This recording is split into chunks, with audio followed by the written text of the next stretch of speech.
지금부터 3월 15일 주일 낮 예배를 하나님 앞에 올려드리겠습니다. 다 같이 묵도하심으로 하나님 앞에 예배하겠습니다.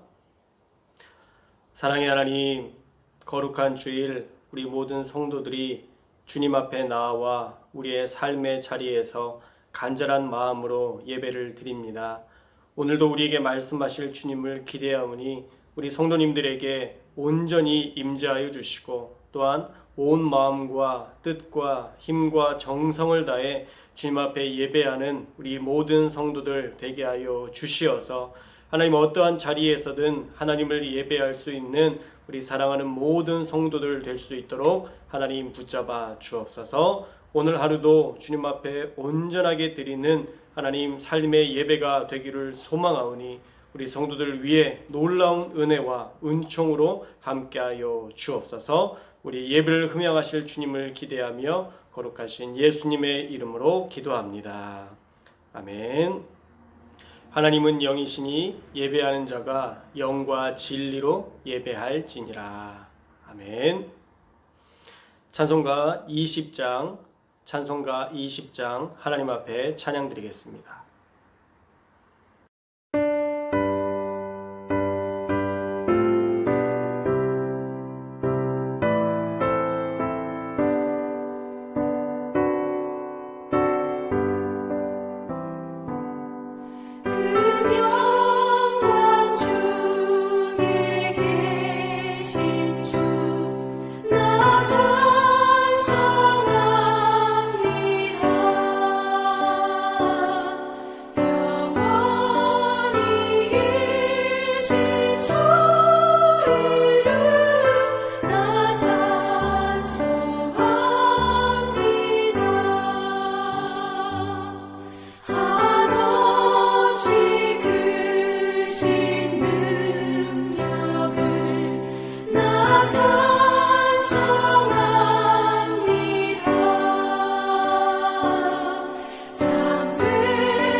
사도신경으로 우리 신앙을 고백하겠습니다.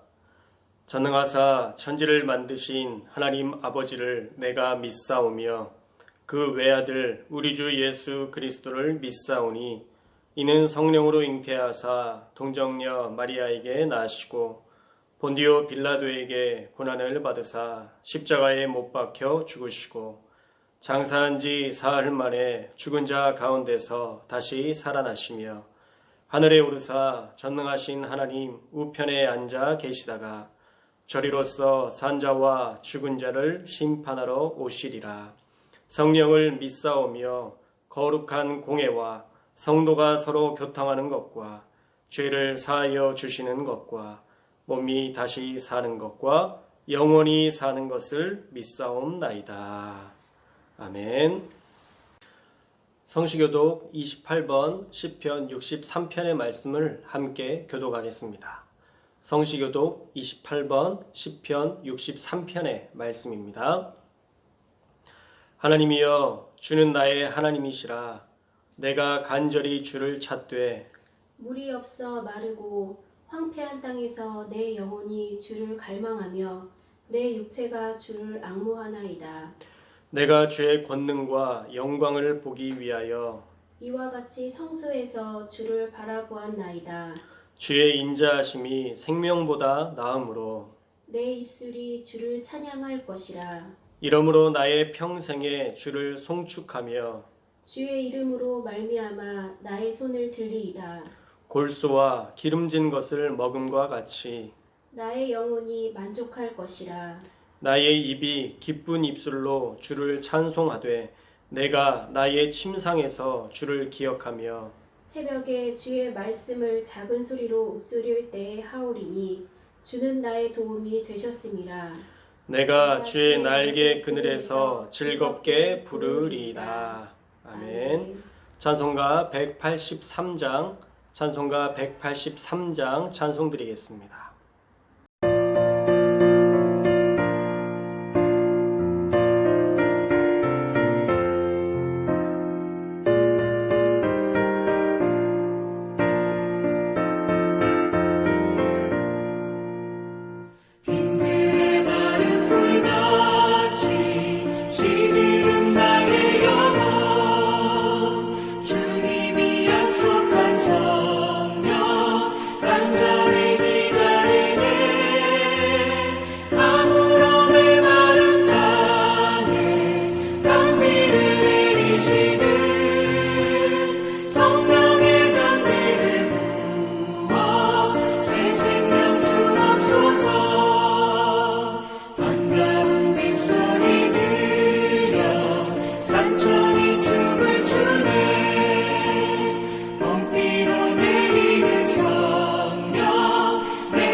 오늘 우리에게 주시는 하나님의 말씀은 야고보서 5장 7절에서 11절의 말씀입니다. 야고보서 5장 7절에서 11절의 말씀입니다. 제가 봉독해 드리겠습니다. 그러므로 형제들아, 주께서 강림하시기까지 길이 참으라.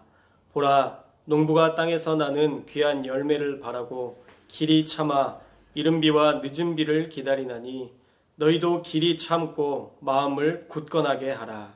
주의 강림이 가까우니라. 형제들아, 서로 원망하지 말라. 그리하여야 심판을 면하리라. 보라, 심판주가 문 밖에서 계시니라. 형제들아, 주의 이름으로 말한 선지자들을 고난과 오래 참음의 본으로 삼으라. 보라, 인내하는 자를 우리가 복되다 하나니 너희가 욥의 인내를 들었고 주께서 주신 결말을 보았거니와 주는 가장 자비하시고 긍휼히 여기시는 이이시니라. 아멘. 오늘은 야고보서 5장 7절에서 11절의 말씀을 가지고 고난을 대하는 자세라는 하나님의 말씀을 나누고자 합니다. 살다 보면 누구나 고난을 경험하게 됩니다. 고난은 누구에게나 있고 언제든 존재했습니다. 코로나19 같은 전염병의 형태도 마찬가지죠. 중세시대의 흑사병, 패스트에 의한 사망자를 2억으로 추산합니다.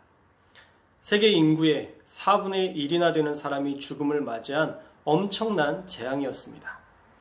특히 급성 패스트는 걸리면 6시간 만에 죽는 무서운 병이었습니다. 중세시대에도 패스트라는 전염병으로 수많은 사람들이 고통을 당했습니다.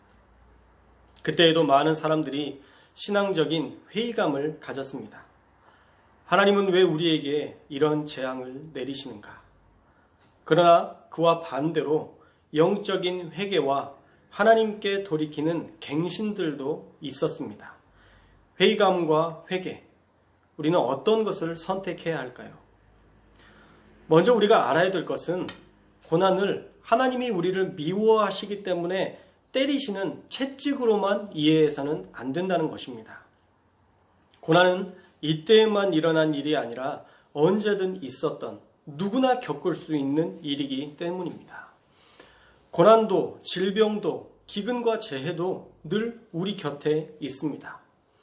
교통사고나 바이러스뿐만 아니라 우리는 수많은 죽음에 노출되어 하루하루 살아갑니다.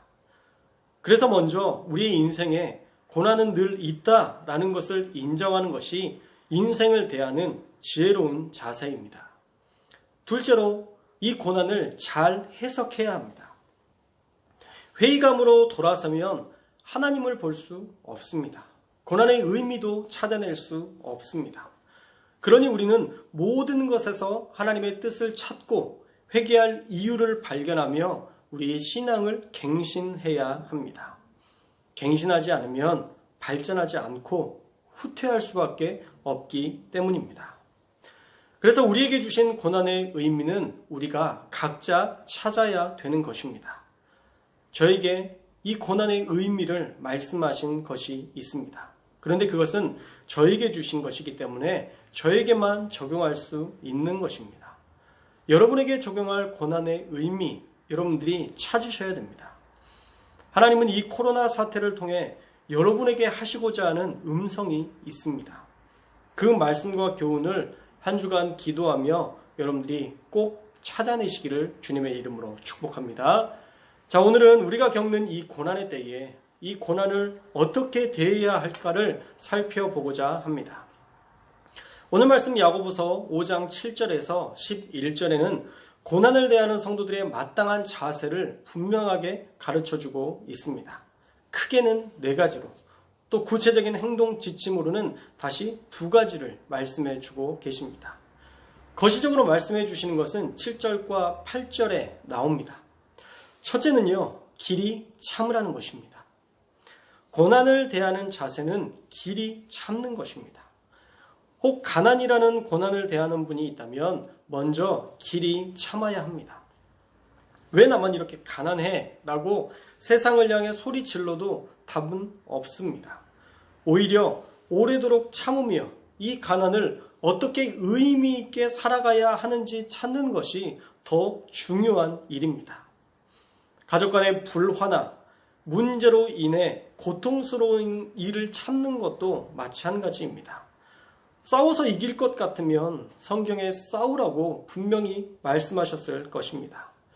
그러나 하나님의 말씀은 늘 오래 참으라 말씀하십니다. 왜 그렇게 말씀하실까요? 참는 것에 답이 있기 때문입니다. 고난을 대하는 우리의 첫 번째 자세는 오래 참는 것입니다. 둘째로 보상이 있는 열매를 바라며 소망을 품으라 말씀하시고 계십니다. 오래 참는 것이 답이 있다고 했죠. 그 답이 바로 2번째 방법에 나와 있습니다. 보상이 있는 열매가 있다는 것입니다. 귀한 열매를 바라는 것처럼 기다리라 라는 것은 보상이 반드시 있다는 말씀입니다. 우리가 고난의 때에 좋지 않은 것만 묵상하면 우리를 더 좌절과 공포에 몰아넣습니다. 오히려 소망이 사라집니다. 그러나 반드시 귀한 열매가 있다는 것을 믿고 기다리면 이 고난의 기간도 소망으로 덮을 수 있습니다. 그러므로 귀한 열매를 바라는 소망을 품으라는 말씀을 두 번째 성도들에게 말씀하는 것입니다. 세 번째로 마침내 있을 하나님의 역사를 기다리라는 것입니다. 농부를 비유로 말씀하시는데 이른 비와 늦은 비를 기다리듯 농부와 같이 하늘을 바라보라는 것입니다. 이른 비는 새싹이 자랄 때 꼭 필요한 비이고 늦은 비는 추수할 때의 열매가 알맞게 영글게 만드는 작물에 꼭 필요한 비입니다. 사람이 주는 물과 하늘의 비는 차원이 다릅니다. 제가 시골교회에 부목사로 사역할 때 밭에, 논에 그렇게 물을 대는데도 그렇게 잘 자라는 것 같지 않더니 비가 한번 오고 나니까 눈에 띄게 작물과 벼가 자라는 것을 보고 성도님들에게 비랑 그냥 물이랑 자라게 하는 능력이 다른가 봐요 라고 물었더니 충청도 성도님들이 말하면 뭐대유 그냥 물 대는 것과 하늘의 비는 천지 차이주 라고 말씀하더라고요. 우리에게 주시는 하나님의 능력도 그와 같습니다. 사람이 주는 도움은 밭이나 논에 대는 물과 같은 것이지만 하나님이 주는 도움은 하늘에서 내리는 비와 같이 더 놀랍고 완벽한 도움이라는 것을 우리가 알아야 됩니다. 어떤 고난의 때에도 우리는 차원이 다른 하나님의 도우심, 이른 비와 늦은 비, 적당한 때에 주실 하나님의 은혜, 완벽한 은혜를 소망해야 된다라는 것입니다. 넷째로 마음을 굳건하게 해야 합니다. 다시 말하면 흔들리지 않아야 됩니다. 굳건하라는 말씀은 성경에도 수없이 등장합니다. 굳건하다라는 말은 언제든 변함없이 살라는 말씀입니다. 특별히 하나님에 대한 우리의 믿음의 자세를 말씀하고 있는 것입니다. 어떤 일이 있어도 흔들리지 않는다면 괜찮습니다.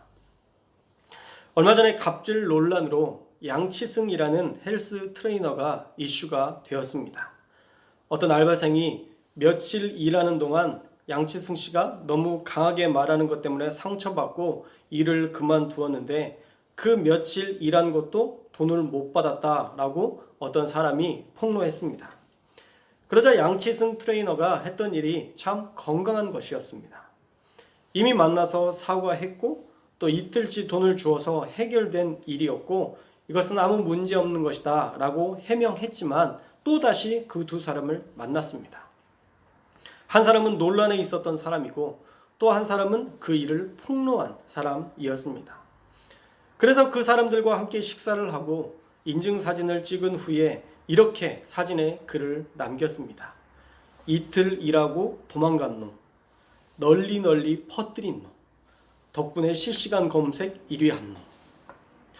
기분 나쁠 일을 웃음으로 승화해서 사람을 용서하고 함께하는 모습이 이 굳건하다라는 말과 참 잘 어울렸습니다. 굳건하다라는 말은 상황에 흔들리지 않는 겁니다. 다른 사람들의 말에 흔들리지 않고 다른 사람을 사랑하는 마음에서 흔들리지 않는 것입니다. 야고보 지도자는 이 네 가지가 고난을 대하는 성도들의 자세라 말씀합니다. 그러면 그 기한은 언제까지인가요? 8절에 보니까 주의 강림이 가깝다라고 말씀하시는데 그것은 곧 주님이 오실 그때까지라는 말씀입니다.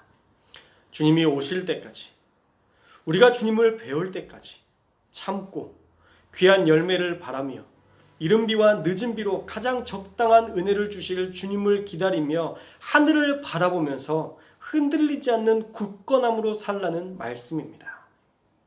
사랑하는 여러분, 어떤 고난이든 이렇게 주님을 바라며 기다린다면 우리는 반드시 고난을 넉넉히 통과할 수 있을 것입니다. 저와 여러분이 그런 자세로 고난을 대하며 그 고난을 통과할 수 있기를 주님의 이름으로 축원합니다. 자, 그렇다면 성도들 간에 또한 사회 속에서 우리가 구체적으로 어떻게 행동해야 되는지 그 행동 지침을 살펴보려고 합니다. 9절과 10절에는요, 두 가지 그리스도인의 행동 지침을 알려주고 있습니다. 그것은 첫째로 서로 원망하지 말라는 것입니다. 우리는 문제가 생기면 가장 먼저 원망할 대상부터 찾습니다. 상대방부터 공격하고 봅니다. 불안하게 화분이 놓여 있는데 잘 놓으려다가 다른 것부터 하고 제대로 해놓자 라고 했는데 아이들이 뛰다가 그것을 건드려서 깨뜨립니다. 그러면 뭐라고 하나요? 조심했어야지. 왜 그렇게 조심성이 없어? 참, 근데 그럴 줄 알았어. 으이구. 그렇게 이야기하곤 합니다. 그런데 잘 보면 누구 잘못이에요? 부모 잘못도 있습니다. 그럴 줄 알았으면 미연에 막았어야지. 왜 방치하고 있다가 그런 일이 생기면 그때에서 그럴 줄 알았다고 말하는지 모르겠습니다. 이것을 방어기제라는 심리학적 용어로 설명할 수 있는데, 내 잘못이 없음을 상대에게 인식하게 함으로써 비난받는 것을 피하려는 행동입니다. 아니면 먼저 남을 공격함으로 비난의 대상이 되지 않으려는 것이죠. 우리는 늘 이런 방어기제를 가지고 살아갑니다. 최근에 장여울 씨가 쓴 나를 돌보지 않는 나에게 라는 책을 읽었는데, 그 안에 안나 프로이트가 쓴 자아와 방어기제라는 책에서 초인종을 과도하게 울려대는 소년의 이야기를 들려줍니다. 뭔가 잘못한 소년이 집에 와서는 맹렬하게 초인종을 울려대다가 문이 열리자마자 하늘을 질책했다고 합니다. 왜 이렇게 빨리 열지 않는 거야? 문을 이렇게 빨리 열지 않으면 어떡해? 라고 공격했다고 합니다. 일종의 선제적 공격인 것이죠.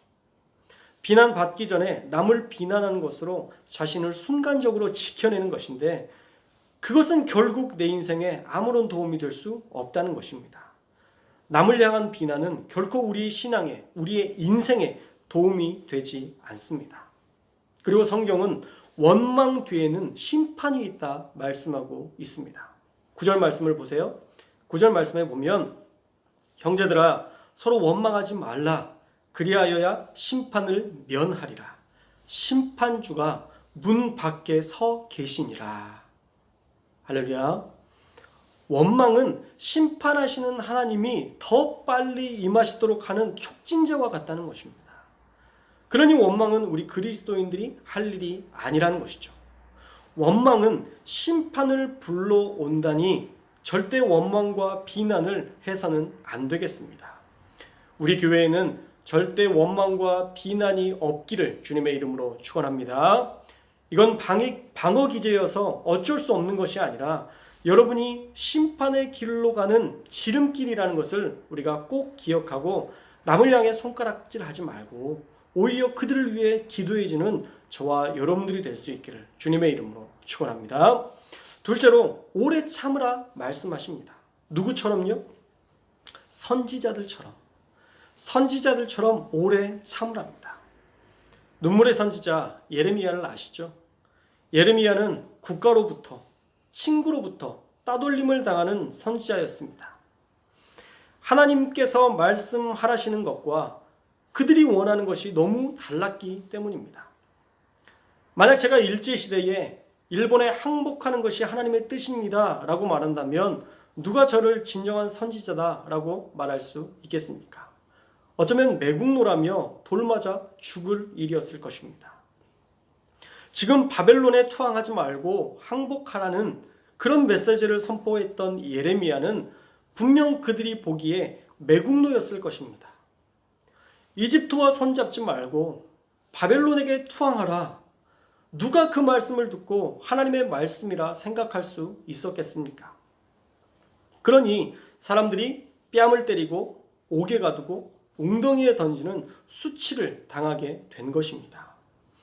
거의 매일마다 수치와 죽음에 직면했지만 예레미야는 끝까지 하나님의 말씀만 선포했습니다.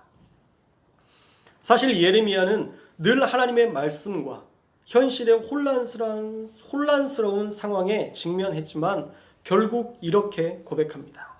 예레미야 33장 2절과 3절의 말씀.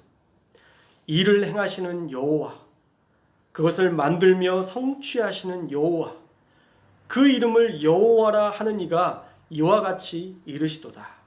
너는 내게 부르짖으라. 내가 내게 응답하겠고 내가 알지 못하는 크고 은밀한 일을 내게 보이리라. 아멘. 하나님을 향해 일을 행하시고 그것을 만들어 성취하시는 하나님이라 말씀하시면서 하나님께 부르짖으면 하나님은 응답하실 것이고 우리가 알지 못하는 크고 은밀한 일까지 우리에게 보일 것이다 라고 세상 가운데에 그리고 자신에게 외쳤다라는 것입니다. 사실 절망이 아니라 하나님을 의지하지 않는 삶이 바로 절망인 것입니다. 삶의 문제가 위기가 아니라 하나님을 바라보지 않는 것이 바로 위기라는 것입니다. 우리가 왜 인내하지 못합니까? 하나님을 바라보는 것을 포기하기 때문입니다. 사랑하는 여러분, 하나님을 바라보십시오. 그러면 인내할 수 있습니다. 하나님은 언제나 우리 곁에 계십니다. 그리고 인내하는 자에게 11절에 복되다 라고 말씀하시면서 우리에게 자비와 긍휼을 베풀어 주시는 분이라 분명하게 말씀하고 계십니다. 이것은 인내하는 자만이 누리는 특별한 은혜인 줄 믿습니다. 할렐루야. 말씀을 맺겠습니다. 코로나로 인해 대기업, 소상공인들 그리고 교회와 모든 국민들이 큰 고통을 겪고 있습니다. 주식도 폭락했고 전 세계가 난리입니다. 중국은 3,000명이, 이란은 500명이, 우리나라는 70여 명이 죽음을 맞이하게 되었습니다. 이런 위기의 때에 우리는 길이 참고 귀한 열매를 바라며 주님의 은혜를 기다리며 굳건하게 서 있어야 합니다. 또한 교회 공동체와 사회 공동체 안에서도 서로 원망하지 말고 오래 참고 인내함으로 마침내 주시는 하나님의 자비와 긍휼을 경험하며 우리의 인생이 하나님으로 인해 얼마나 복된 인생인지 확인하는 삶을 살아야 할 것입니다. 사랑하는 여러분, 힘내십시오. 인내하십시오. 그리고 그분의 자비를 기다리십시오. 하나님은 반드시 저와 여러분에게 복되다 말씀하시며 우리를 가장 좋은, 가장 선한 길로 인도하실 것입니다. 하나님은 어떤 때에도 우리와 늘 함께 하셨습니다. 그분은 졸지도 주무시지도 않으시며 우리와 동행하시는 하나님이십니다. 이런 때에 우리가 할 일은 기도밖에 없습니다. 한 주간 더 힘써 기도하며 주님과 동행하는 저와 여러분들이 되시기를 주님의 이름으로 간절한 마음으로 축원합니다. 기도하겠습니다. 사랑하는 주님, 우리를 당신의 긍휼로 바라보시고 자비로 품으시며 우리와 동행해 주십시오. 그래야 길이 참고 귀한 열매를 바라며 주님의 은혜를 기다리며 굳건하게 서 있을 수 있습니다. 공동체 안에서 원망하지 않고 인내할 수 있는 방법은 주님이 우리와 함께 하셔야 가능한 일인 줄 믿습니다. 그러므로 이 위기의 때에 하나님 우리를 돌보시고 우리에게 자비와 긍휼을 베풀어 주시어서 이 고난을 능히 뛰어넘을 수 있는 우리 모든 성도들 되게 하여 주옵소서. 또한 주님, 우리의 죄도 회개합니다. 신천지 하나 믿음으로 변화시킬 수 없어서 결국 하나님께서 등장하셔서 신천지의 허구를 드러내시고 심판하시는 줄 믿습니다. 우리 기독교가 나약했음을 고백합니다. 이제 우리 교회가 더욱 건강하고 굳건해져서 신천지인들도 품을 수 있는 강한 교회가 되게 하셔서 신천지의 허구를 알고 돌아오는 많은 회개한 영혼들을 품는 교회가 되게 하여 주옵소서. 그러나 진짜와 가짜를 구분할 수 있는 분별의 지혜도 허락하여 주시어서 혼돈을 일으키려는 신천지는 구분하고 회개하고 돌이키는 자들은 품는 교회가 되게 하여 주옵소서. 또한 대한민국을 지켜 주옵소서. 질병의 최전선에 있는 의사와 간호사 그리고 다양한 분야에서 섬기는 모든 봉사자들을 보호해 주시고 이 코로나가 빨리 해결되도록 하나님의 은혜를 허락하여 주옵소서. 또한 우리 모든 성도들을 지켜주시기를 원합니다. 코로나 사태로 많은 위기들 속에서 우리 성도들을 지켜주시고 보호하셔서 오히려 주님을 더욱 찬송하는 우리 모든 성도들 되게 하여 주옵소서. 한 주간도 지켜주시고 보호하실 주님을 기대합니다. 우리 성도들을 불꽃과 같은 눈으로 보호하시고 인도해 주옵소서. 함께 하실 주님을 기대하며 거룩하신 예수님의 이름으로 기도합니다. 아멘. 축도로 예배를 마치겠습니다. 이제는 우리 주 예수 그리스도의 은혜와 하나님 아버지의 무한하신 사랑과 성령의 교통하심이 이 고난을 대하기 위하여 주님 앞에 나아오는 우리 모든 성도들 오래 참고 귀한 열매를 바라며 이른 비와 늦은 비를 기다리며 굳건하게 살기로 다짐하는 우리 사랑하는 모든 성도들 머리머리 위에 이제부터 영원토록 주의 영이 함께 하시기를 간절히 축원하옵나이다. 아멘.